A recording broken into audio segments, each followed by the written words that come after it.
भुजंगा थांब.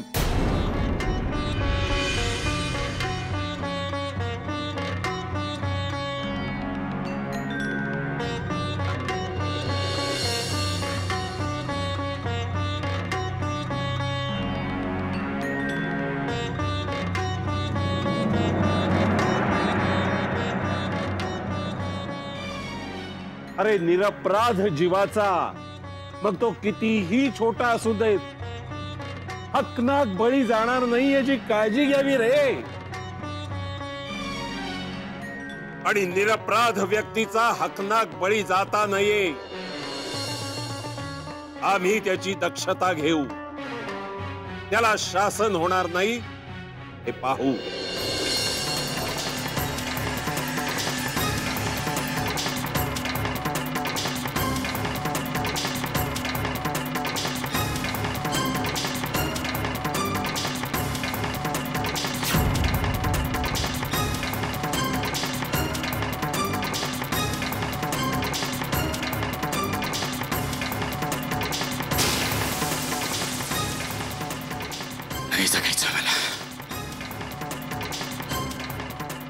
नाही जगायचं मला. या नीच, दुष्ट, स्वार्थ आणि बनेल फसव्या लोकांच्या दुनियेत नाही जगायचं मला. नाही जगायचं.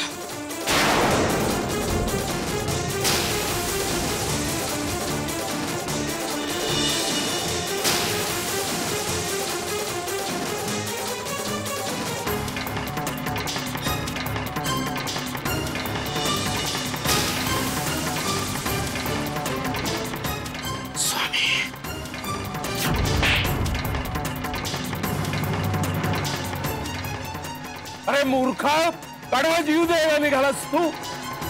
अरे इतक्या टोकाला गेलास. अरे जीव एवढा स्वस्त असतो का रे? स्वामी, आमचा भक्त म्हणवतोस ना तू. लाज नाही वाटत असा भ्याडपणा करायला? आम्ही असताना काळजी कसली करतोस? अक्कलकोटला ये.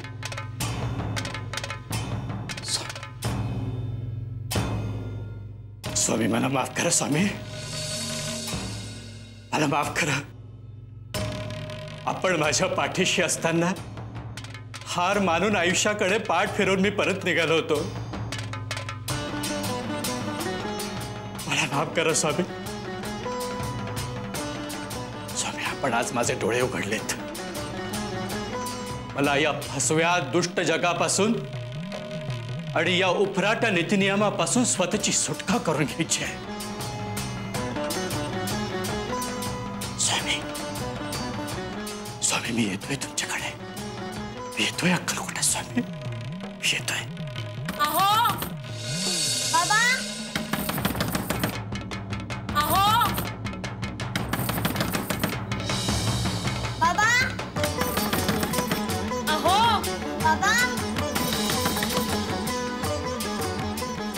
अहो काय करताय बाबा? आलो आलो बेटा. अहो आलो. अहो अहो काय करत होतात तुम्ही? किती वेळ झाला? अगं ते पैसे कसे जमवायचे आणि या प्रकरणातून बाहेर कसा पडायचा या विचारात होतो ना, म्हणून कदाचित ऐकू आलं नसेल मला. अहो पण स्वतःला किती वेळ कोंडून घेतलं होतं. आत्ता बाहेर याल, नंतर बाहेर याल म्हणून वाट पाहिली. शेवटी काळजी वाटायला लागली हो. कसं वाटतंय तुम्हाला आता? मी बरं आहे लक्ष्मी, खरंच बरं आहे. पुष्कळ बरं आहे आता मी. स्वामी आहेत ना आपल्या पाठीशी. त्यांचं जातीनं लक्ष आहे आपल्याकडे. स्वामी नक्कीच काहीतरी मार्ग काढतील बघ लक्ष्मी. काळजी करू नकोस. बाबा, आम्ही तुम्हाला हेच सांगायला आलो होतो. तुम्ही कसली काळजी करू नका. आपल्याकडे जे जे आहे ते सगळं गोळा करून सेठजींचे पैसे त्यांना देऊन टाकू. मी तुमच्याकडे कसलाही हट्ट करणार नाही. जे मिळत त्यातच समाधान मानेल. अरे माझ्या सोन्या, किती गुणी बाळ आहे. स्वामी, एवढी समजूतदार बायको आणि गुणी मुलं असताना मी उगाच काळजी करत बसलो होतो आणि या प्रसंगामुळे माझी ही चिमुरडी किती मोठी झाली आहे ते आजच कळलं मला. मी सुद्धा हेच म्हणाल. कसं द्या स्वामी, अहो काय चुकलं माझं? मला का मारलं तुम्ही? भुजंगा, अरे ती चपराक तुला नव्हती. तू केवळ निमित्त मात्र होतास. आमच्या एका भक्ताचे डोळे उघडायचे होते आम्हाला. आयुष्याकडे पाठ फिरवून निघाला होता तो. त्याला माघारी बोलवायचा होता. भुजंगा, काही जण वाट चुकतात, काही जण वाट हरवतात. आम्ही त्यांना योग्य वाटेवर आणतो. आता एकाला अगदी बोटाला धरून वाटेवर आणायचंय. ईश्वरांनी आपल्यासाठी काहीच केलं नाही असं म्हणणं आहे त्याचं. त्याला दाखवून द्यायचंय त्यांनी ईश्वरासाठी काय काय केलं आणि काय काय करायला पाहिजे. बघूया.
अहो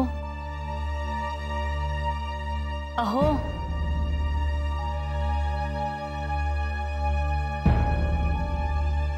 झोपली का ग छाया? झोप येत नाही नाही म्हणता म्हणता नुकता डोळा लागला तिचा.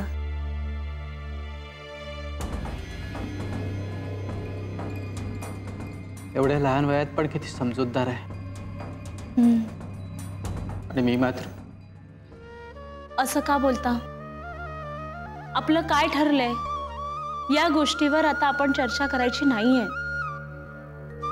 आणि येणाऱ्या प्रत्येक संकटाला आपण सगळ्यांनी मिळून तोंड द्यायचं असंही ठरवलंय ना आपण. असं का बोलता?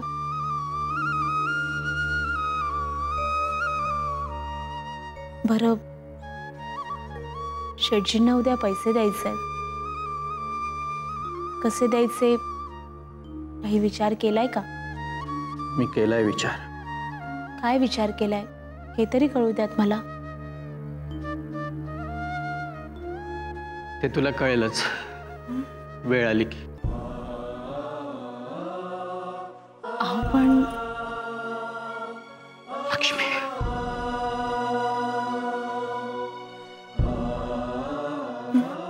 तू जाऊन झोप आता.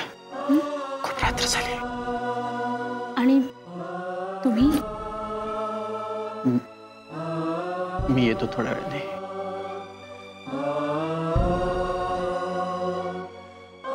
बरं, उशीर करू नका.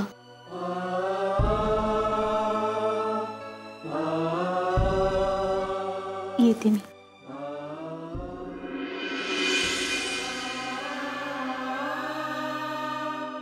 स्वामींनी मला अक्कलकोटला बोलवलंय.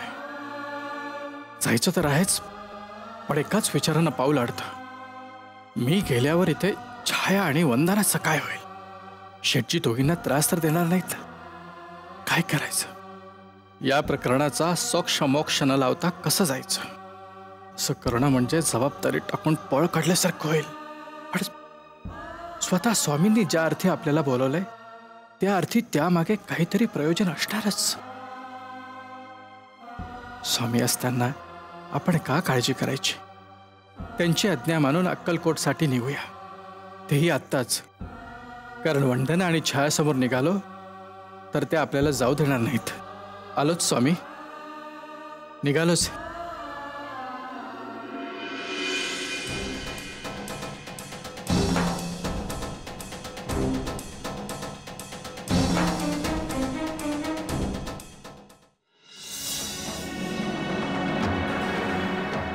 स्वामी स्वामी स्वामी स्वामी, अहो इतक्या रात्री रानावनातून कुठे चालला? चोळ्या, तू आमच्यावर लक्ष ठेवून का आहेस? जाऊन झोप जा. स्वामी, अहो तुम्हाला काही हवं असेल तर मी आणून देतो. आम्हाला काहीही नकोय. अहो मग तुम्ही. चोळ्या, आम्ही एका महत्वाच्या कामगिरीवर चाललेलो आहोत. ती कामगिरी उरकून आम्ही लगेच परत येऊ. जा, जाऊन झोप. जा.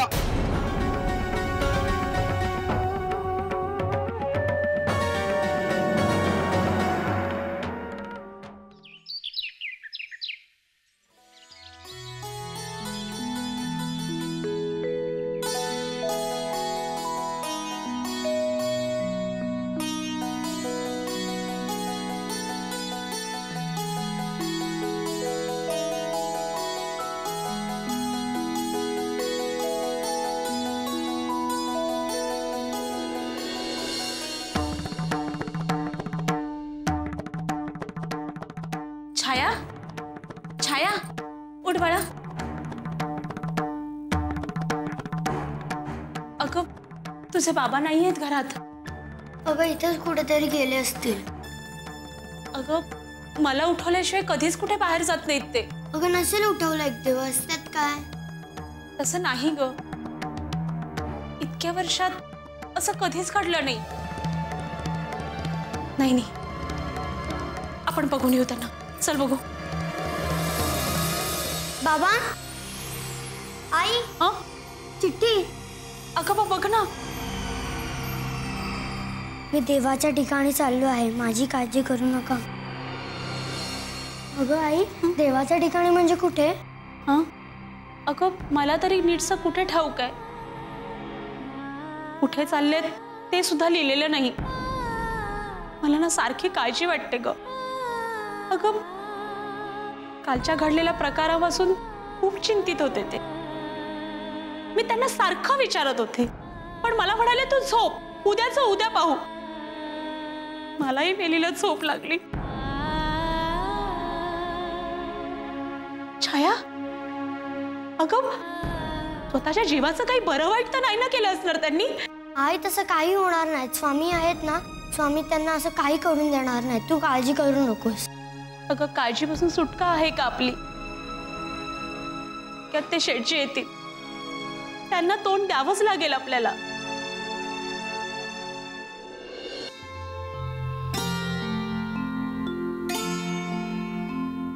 अहो अहो, असे इथे का झोपलात? इथे कोण आपण?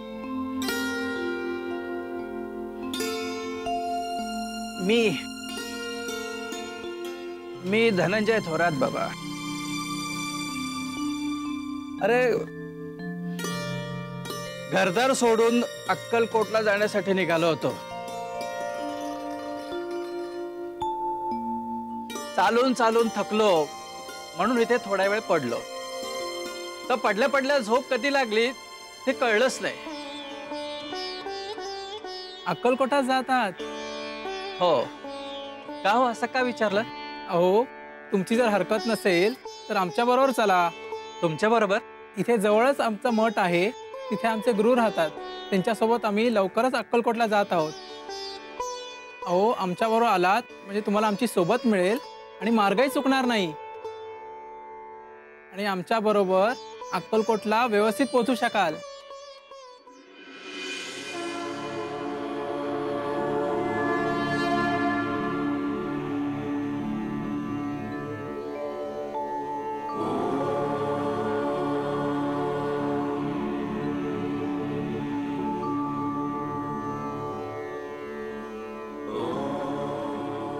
जय महाराज. धनंजय, सर्व संग परित्याग करून आलाय. हो हो हो महाराज. अक्कलकोटला जायचं. हो महाराज. काही दिवसात आम्ही आमच्या शिष्यांबरोबर अक्कलकोटास जातो आहोत. तोपर्यंत तू मठात राहा. पण एक काम करावं लागेल. ही वीणा गळ्यात घ्यावी लागेल. जमेल? हो महाराज. आणि केक मठात अखंड वीणावादन सुरू असतं.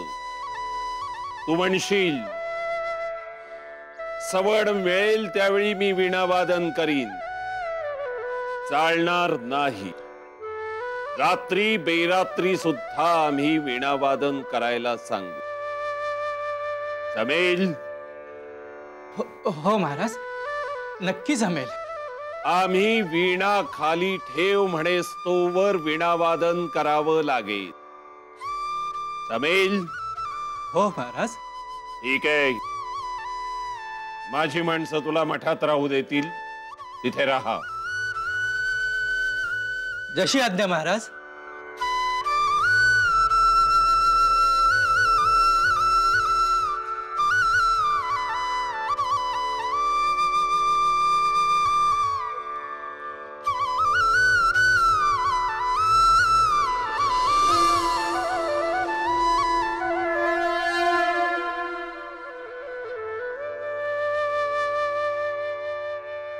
कसे वाटले आमचे महाराज?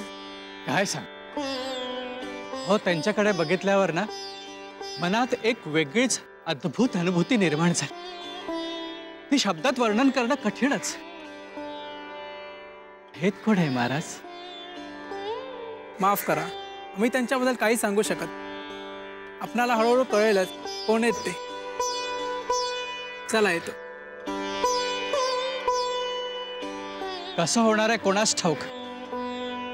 पण आता सगळ्या स्वामींचरणी सोडलंय म्हटल्यावर आपण कशाला काळजी करायची.